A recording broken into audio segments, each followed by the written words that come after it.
Bonjour à tous et bienvenue à cette vidéo explicative sur comment faire un tableau d'amortissement dans OpenOffice. Avant d'embarquer directement dans OpenOffice, je vais vous montrer comment le télécharger. Donc, vous allez sur votre furteur Internet, vous allez dans Google, vous allez sur Google, google.ca, et vous allez taper ici OpenOffice. Et c'est le premier choix, un des premiers choix en tout cas qui nous affiche, openoffice.org. Je clique dessus et il suffit d'appuyer sur ce bouton vert-là. Et vous choisissez votre système d'exploitation. Finalement, moi, comme je suis sur Windows, je vais sélectionner Windows et mon téléchargement démarre d'environ, ça prend environ 5 secondes. Puis votre téléchargement va démarrer. Tout ce que vous avez à faire en bas, c'est de faire exécuter. Bon, là, il dit que ça va prendre 3 minutes et demie environ, donc je ne vais pas le faire au complet. Moi, je l'ai déjà installé. Je l'ai déjà installé ici sur le bureau, OpenOffice. Tout ce que j'ai à faire pour l'ouvrir, c'est de cliquer 2 fois. Et là, dans OpenOffice, il y a plus que justement le Excel de OpenOffice. Il y a un traitement de texte, il y a une espèce de PowerPoint, il y a une espèce de base de données, un truc pour les dessins, les formules. Mais nous, ce qui nous intéresse, c'est le classeur, ce qui est l'équivalent d'Excel de la suite Office. Donc, c'est ça, c'est un logiciel de calcul. Vous remarquez que l'interface est pratiquement semblable à celle de Excel. Nous, qu'est-ce qu'on va vouloir faire là-dedans? C'est un tableau d'amortissement avec vraiment à chaque période la partie en intérêt, la partie en capital qui est remboursée et l'effet que ça va avoir sur la valeur de notre prêt, le solde de notre prêt. Donc, je vais carrément faire comme si j'étais un client. Donc, je vais mettre mon prénom, Jonathan, nom, Bolduc, le montant du prêt, que pour l'exemple, je vais mettre à 18 500 $. Un prêt de 18 500 $. Tiens, je vais agrandir un petit peu.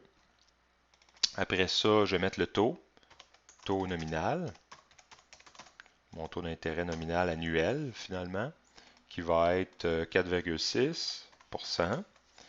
Après ça, je vais mettre le nombre de capitalisation.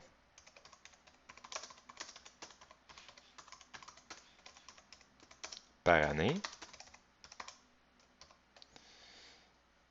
qui va être de 12 pour l'exemple. Oups, là, je vois que j'ai pas beaucoup de place. Ce que je vais faire, c'est que je vais appuyer dessus, clic gauche, puis je vais faire clic droit, formater les cellules. Puis dans Alignement, en haut, je vais choisir Renvoi à la ligne automatique. OK, pour pouvoir l'avoir sur plusieurs lignes. Même chose avec le nombre de versements.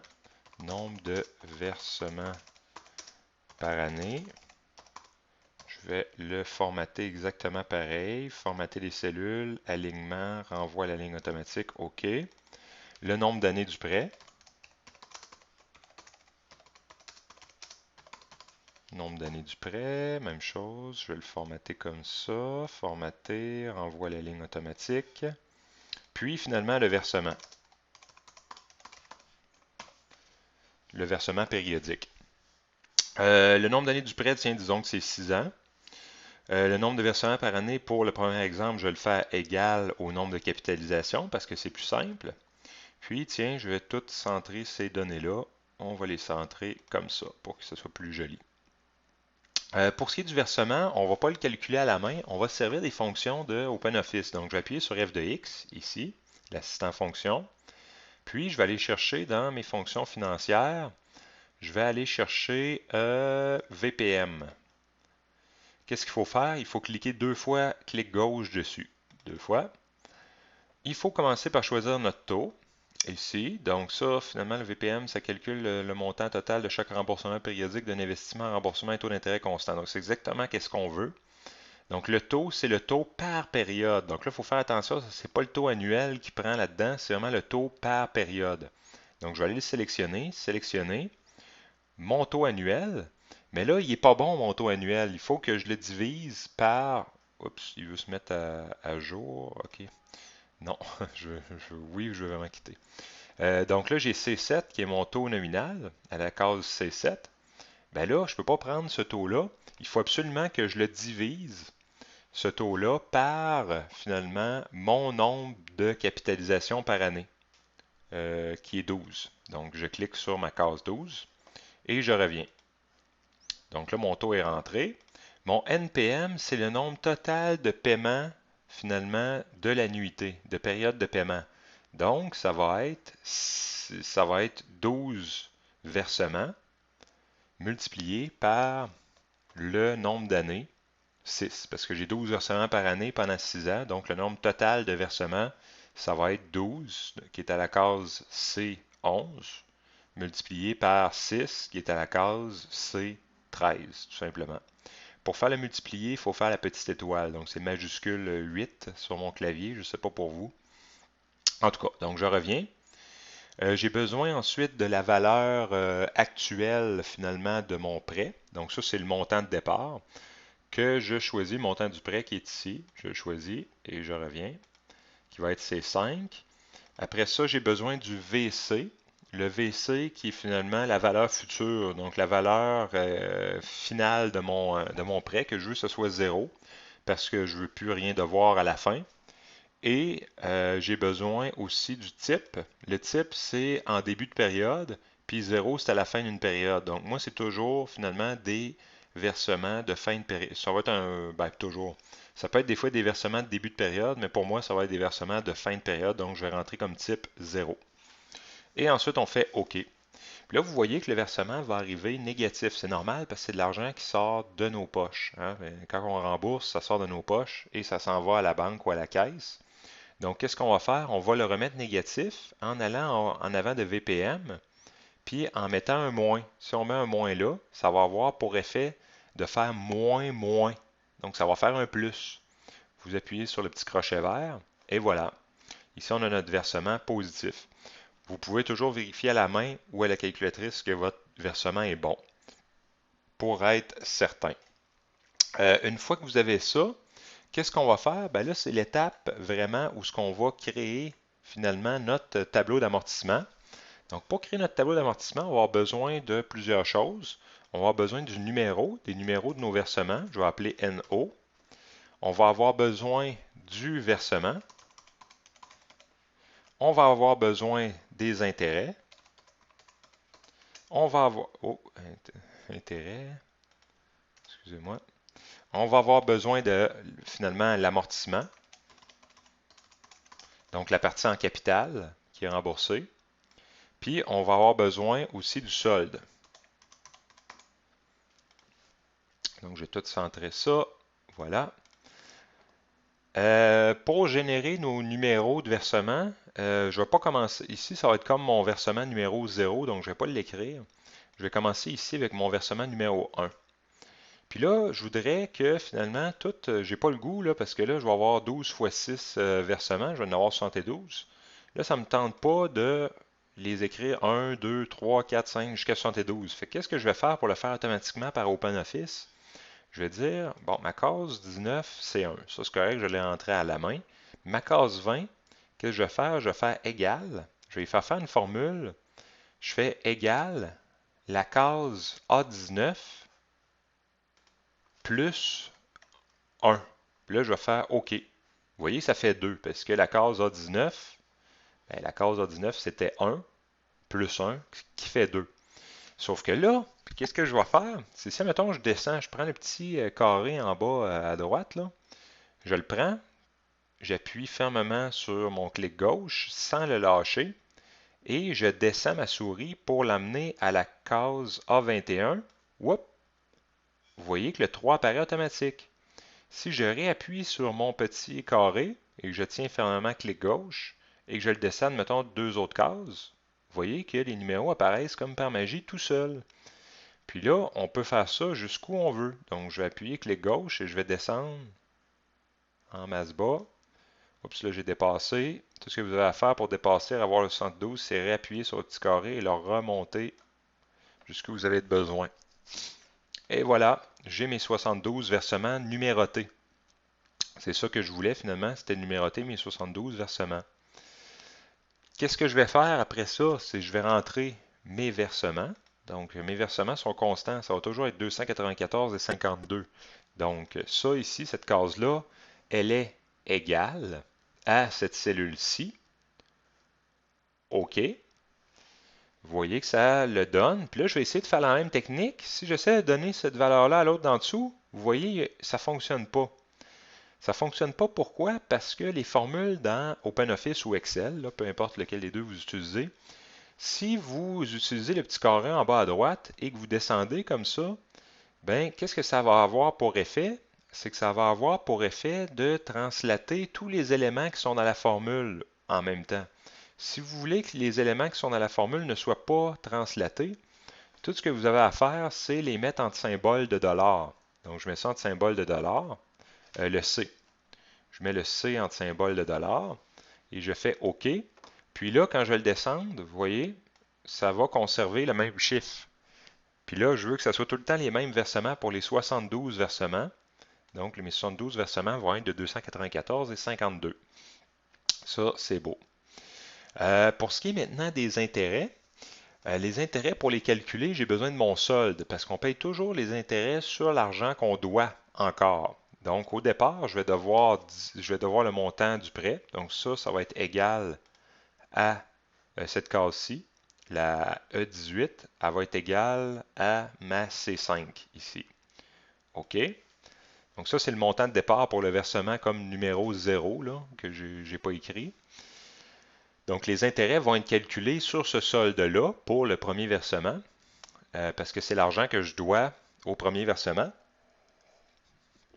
Pour calculer les intérêts, la formule, c'est tout simplement de prendre notre taux et de diviser par 12, parce qu'il y a 12 capitalisations par année. Donc, le taux équivalent, c'est ce taux-ci divisé par 12, multiplié par le solde, puis on va avoir le taux d'intérêt. On va avoir le montant des intérêts. Donc, je vais le faire. Ça, c'est égal à mon taux C7, et là, je vais mettre une barre oblique pour diviser, par le nombre finalement de capitalisation, qui est 12.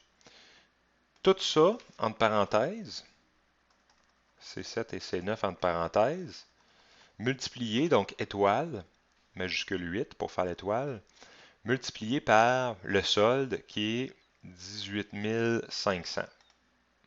Puis là, je fais OK. Vous voyez que ma partie en intérêt, est-ce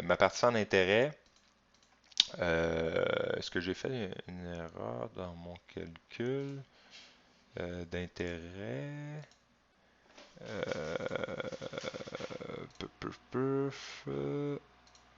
OK, j'aurais... Non, c'est correct, c'est ça. C'est 10, oui, tout à fait. Fait que c'est bon pour mes intérêts. Qu'est-ce que je vais faire maintenant pour mon amortissement? Ben, si j'ai 70 et 92 qui est remboursé en intérêt, ben, le restant va aller finalement à mon amortissement. Ben, je trouvais que c'était quand même faible, mais c'est parce que mon montant de départ est quand même faible. Je suis habitué plus pour les prêts hypothécaires. Donc ça va être égal à l'amortissement au montant du versement, moins ce que j'ai remboursé en intérêt. Donc, qu'est-ce qui va aller à l'amortissement de ma dette? C'est 223,60. Si ça va à l'amortissement de ma dette, ben, ça va se soustraire au solde de 18 500. Donc, dans cette case-ci, ici, je vais écrire que c'est égal à mon solde moins mon amortissement. OK. Donc, il va me rester 18 276,40 à payer. Tout ce qu'il nous reste à faire pour que tout le tableau prenne ça, il suffit de sélectionner nos trois cases. Je sélectionne mes trois cases. Ah, le truc pour sélectionner trois cases, c'est que vous le tenez fermement le clic gauche, puis vous les sélectionnez. Vous appuyez sur le petit carré en bas à droite et vous descendez ça jusqu'au 72e versement. Et voilà, erreur, tout simplement. Pourquoi erreur? C'est parce qu'on a oublié de mettre des majuscules encore. Ici, le C7 et le C9, c'est mes nombres de capitalisation par année et mon taux nominal. Eux, ils ne changent pas. Donc, il faut que je vienne mettre des symboles de dollars de part et d'autre, du C. Par contre, le E18, c'était mon solde qui, lui, va changer. Donc, je le laisse comme ça. Ça, c'est beau. L'amortissement, lui, va changer en fonction des intérêts. Ça, c'est correct. Et le solde aussi. Donc là, si je réessaye, ça devrait fonctionner. Si je donne cette formule-là à tout le monde. Ça devrait fonctionner. Voilà. Voilà, ça fonctionne. On a vraiment la partie en intérêt et la partie en amortissement de chacun de nos versements et l'effet que ça va avoir sur notre solde à chacun des versements. Puis on voit qu'à la fin, on va avoir un solde de 0. Donc là, dans ce temps-là, c'est très encourageant pour notre tableau d'amortissement. Je vous fais un exemple, admettons, même exemple, mais cette fois-ci, admettons que les versements ne sont pas les mêmes que la capitalisation. Admettons, j'ai comme un prêt hypothécaire, j'ai 2 capitalisations par année, admettons. Puis là, ça va changer la donne. Pourquoi ça va changer la donne? Parce que finalement, notre taux ne sera pas le même à chaque versement. Parce que là, le taux est le même à chaque versement. Ça ne sera pas le même que le taux de la capitalisation. Il va falloir calculer un taux périodique équivalent pour les périodes de versement. Donc, ce que je vais faire, c'est que je vais me mettre une autre petite cellule ici que je vais appeler taux périodique équivalent. Oups, EQI. Oups, qu'est-ce que j'ai fait? J'ai changé de cellule. Taux périodique équivalent. 2 points. Je vais le mettre sur. Je vais le formater. Formater les cellules. Je vais le mettre sur 2 renvois de ligne. OK. Taux périodique équivalent. Il me semble que c'est laid pour mon prénom. Mon prénom devient pas beau à cause de ça.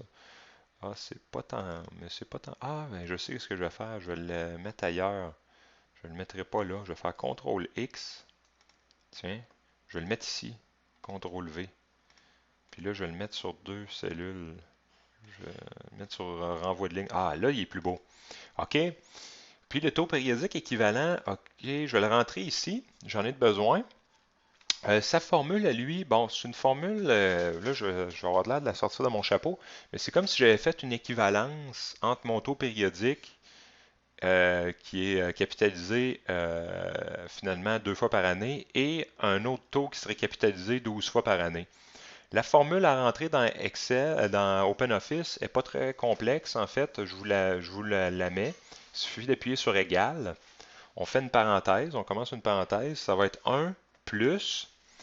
euh, c'est le taux nominal. On choisit notre taux 1 plus notre taux nominal, qui lui, on va diviser par notre nombre de capitalisation. Donc, on va le diviser par 2. Fait que ça, c'est normal. On se dit, bon, c'est correct, le taux nominal divisé par le nombre de capitalisation, c'est ça qu'on faisait tantôt aussi. Mais là, c'est là que c'est nouveau. On va fermer notre parenthèse, puis on va le mettre exposant. Donc, petit chapeau, parenthèse, notre nombre de versements, donc le 12, le C11, finalement, qui est 12, divisé par notre j'étudie C12, non ici c'est C11, c'est C9. C'est notre nombre de capitalisation par année. Donc notre C9 divisé par notre nombre de versements, donc notre C11. Donc là, ça marche. On ferme la parenthèse et on fait moins 1. Fait que j'ai 1 plus mon taux nominal divisé par mon C9, qui est mon nombre de capitalisation par année, exposant mon nombre de capitalisation par année divisé par mon nombre de versements, moins 1. Donc ça devrait marcher. Je fais OK. Ça me donne 0,37 machin chouette, machin chose. C'est correct. Ça me donne mon taux périodique équivalent. Ça, normalement, on ne le voyait jamais passer quand on se servait de la calculatrice financière. Mais là, on en a besoin. Le taux périodique équivalent, à quoi il va servir, lui? Il va servir à calculer les intérêts.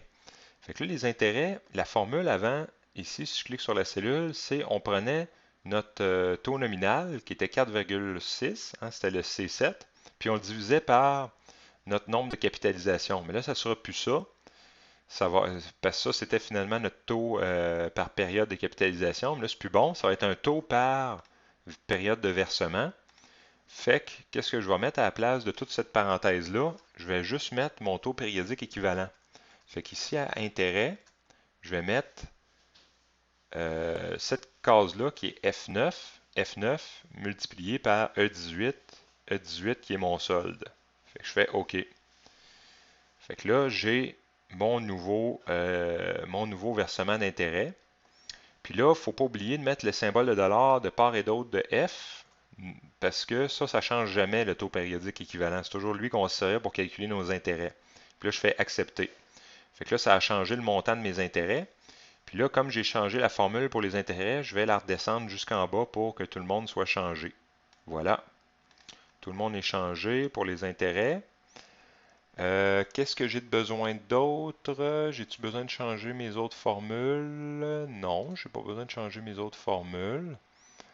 Est-ce que j'ai bien fait ça? C'est mon nombre de capitalisation, mon taux nominal divisé par mon nombre de capitalisation. Il était correct, lui. Mon taux nominal divisé par mon nombre de capitalisation par année. Exposant mon nombre de capitalisation par année divisé moins 1. OK, c'est bon. Divisé par 12 versements par année, c'est bon. Parfait. Ça marche. Aussi, qu'est-ce qui va changer? Là, j'ai pas fait le. C'est parce que j'ai oublié de le faire, mais ici, mon versement va changer. Fait que ça aussi, il faut que je le change. Ici, mon versement, je vais retourner dans f de x. Qu'est-ce que je vais faire? Je vais changer mon taux. Mon taux, lui, il est plus bon. Ça va devenir mon taux périodique équivalent. Fait qu'il ne faut pas oublier de venir le changer ici. Lui, ça va devenir ça. OK. Mon nombre de paiements, de périodes de paiement de l'annuité, c'est C11 fois C13. C11, c'est mon nombre de versements. Fois 6, ça c'est bon. Valeur actuelle, c'est mon 18 500, ça c'est bon. Valeur future, c'est 0. Puis mon type, c'est 0, ça c'est correct, donc OK. Voilà. Fait que là, mon versement aussi a changé parce que le nouveau taux, c'est le taux périodique équivalent qu'on va se servir. Donc là, je peux retourner voir mon tableau. Là, ça fonctionne. Ben, j'avais vu que ça ne donnait pas les bonnes valeurs, mais là, on peut voir que le tout fonctionne super bien. Fait que là, on voit finalement l'effet que ça va avoir. Par exemple, comme dans un prêt hypothécaire, le nombre de capitalisation ne sera pas le même que le nombre de versements par année. Puis là, on peut finalement, tout ce fichier-là est dynamique. Mettons, je mets 90 000 à la place comme montant du prêt. Ben, tout va s'ajuster. Tout va s'ajuster, comme vous pouvez le voir. Mon tableau va s'ajuster, les versements vont augmenter. Si je change le nombre d'années du prêt, je mets 20 ans, admettons, je le mets sur 20 ans, on voit que les versements, ça va être de temps. Si je change le taux, je mets un taux de 1,75%, on voit que finalement, les versements vont changer, l'amortissement va changer, tout va s'ajuster finalement en fonction. Ouais, là, c'est parce que là, j'ai changé le nombre d'années. Le nombre d'années du prêt, j'ai mis 20 ans, mais là, 20 fois 12, ça fait 240. C'est pour ça que je termine plus à zéro. Là, il faudrait que j'aille chercher 240 versements, 240, 124, 276. Il faut que j'ajoute des versements, là. 240, 209, on est presque rendu, 253, 240. Il faut que je fasse la même chose avec les autres. Tiens, je vais tous les sélectionner. Puis je vais les descendre jusqu'à 240 d'un coup. Voilà. Et voilà. Puis là, on voit que ça termine avec 0. Qu'est-ce qui pourrait être intéressant de faire? Ce serait de calculer la somme de nos intérêts, somme de, de ce qu'on a payé, somme de nos versements, intérêts, amortissements. Ça pourrait être intéressant. Donc, je pourrais me faire un petit tableau en bas. Ah, même en haut, ce serait encore mieux. Tiens, ce serait encore mieux de le faire en haut. Fait que, qu'est-ce qu'on a payé en intérêt? Je vais l'écrire ici. Intérêt. Tiens, qu'est-ce qu'on a payé en intérêt? On va cliquer sur la cellule, on fait égal. On va dans f de x. On va aller chercher la fonction somme. Ça va être dans les S, somme. On clique deux fois. Puis on va appuyer ici sur sélectionner. Puis on va sélectionner tous les intérêts qu'on a cumulés. Ici, on va tous les sélectionner. Voilà, comme ça. Et on va revenir. On fait OK. Voilà. Qu'est-ce que ça va me donner? Ça me donne 16 667,85 en intérêt. Puis si je calcule finalement mon amortissement, ça devrait me donner 90 000. Fait qu'amortissement, si je fais la somme de mes amortissements, on fait égal FDX somme. Somme est ici. On clique 2 fois. On choisit nos données. On va tout choisir amortissement. Oups, j'ai été peut-être un peu trop loin. On revient. On fait OK. Et on devrait avoir 90 000 exactement. Donc, tout ce qu'on a remboursé en amortissement, ça rembourse vraiment notre capital, notre montant emprunté au départ. Nos intérêts, c'est vraiment 16 667,85. On pourrait faire la même chose avec voir finalement combien ça nous a donné au total en versement. On pourrait faire ça, tiens, si je le fais rapidement, versement, voir c'est quoi le total de nos versements. Normalement, ça devrait être capital plus intérêt. Donc, on fait égal somme. Tiens, je vais l'écrire à la main. Somme de B19 jusqu'à... comment est-ce qu'on écrit ça déjà? Ah, ben je vais les sélectionner carrément. Je vais mettre somme, parenthèse, parenthèse. Puis, je vais aller chercher tous mes versements. Voilà. Je vais aller chercher tous mes versements. Je fais OK. Jusqu'à B258.